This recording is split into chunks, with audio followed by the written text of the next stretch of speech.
What's your reading of the current dynamic between the United States' president and Russia's President Putin? We're seeing Donald Trump talk about wanting to enforce some kind of ceasefire, some kind of peace. How do you see that pan out beyond what we already know in the public domain? What we know is that Trump is very interested in having a rapprochement with Russia and with Putin specifically, and he's not coordinating that with the Europeans at all. He's been willing to talk about many issues with the Russians, including coordinating in the Arctic, coordinating in the Middle East, starting arms control talks again, all of that. But he wants a ceasefire. He wants a ceasefire in Ukraine. And the Russians have heretofore been unwilling to give him one. And I don't think that Trump is going to be willing to full-on embrace a new reset with the Russians, the way that Obama did in the past and others, unless the fighting in Ukraine stops. And so Putin has a decision to make. He's got a big long-term opportunity with the United States. He can undermine the EU. He can divide and fragment the Europeans. But to do that, he's going to have to give up on fighting in a country that he's been trying to take over really since the Soviet Union collapsed. So what's your reading of Putin's mind at this moment?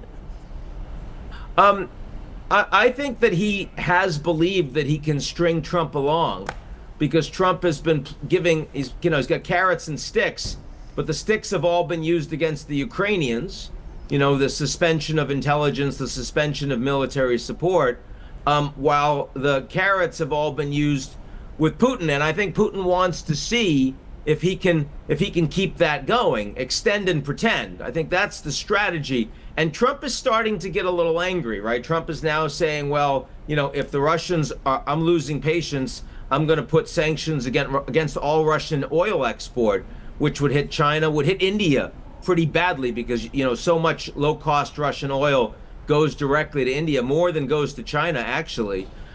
So, I mean, Putin has to figure out if Trump is serious.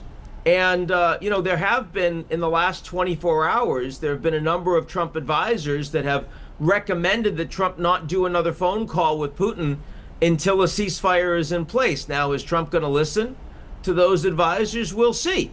We'll see. I mean, I fear, and I hate to say this because it's embarrassing as an American, but I do fear that part of the reason Trump is interested in doing a deal with Putin is because he thinks that he and his family will benefit financially from such a deal.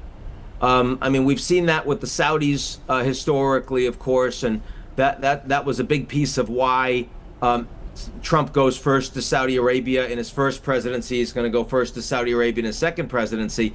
And back in the Riyadh meetings between the U.S. and Russia, there were 3 members of the Russian high-level delegation, 2 cabinet members, and then 1 business advisor of Putin. You say, why was he there? Well, because he bought an apartment from Trump for tens of millions of dollars, far more than it was actually worth market value.